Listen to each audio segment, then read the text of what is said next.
తండ్రి పేరు చెప్పుకొని రాజకీయాల్లోకి రాలేదా అంటూ ఎంపీ బైరెడ్డి శబరి ప్రశ్నించారు. వైసీపీ ముసుగులో కర్నూలులో గంజాయి బ్యాచ్ తో ఆందోళన చేశారంటూ మండిపడ్డారు.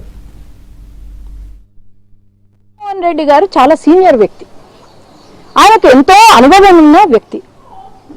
స్క్రాప్ వాళ్ళను వేసుకొచ్చి పక్కన ఆయన మాట్లాడుతూ ఉంటే, ఆ స్క్రాప్తో మళ్ళా మాట్లాడిస్తుంటే, మరి నేను ఒకటే ప్రశ్న, దీని గురించి ఫైట్ చేస్తున్నారు మీరు? సగం మంది గంజాయి బ్యాచ్, ఇంకొంతమంది కిడ్నాప్ చేసేవాళ్ళు, ఇంకొంతమంది అటెంప్ట్ మర్డర్లు ఉన్న వాళ్ళు ఇలాంటి బ్యాచ్ వేసుకొని ధర్నా చేస్తారు. అది ఏంటంటే పేరెత్తితే వాళ్ళు ఓ అని అరుస్తారు. అది ఎవరు పేరెత్తినా అరుస్తారు. మా పార్టీ వాళ్ళ పేర్లు ఎత్తినా అరుస్తారు, వాళ్ళ పార్టీ పేరెత్తినా అరుస్తారు.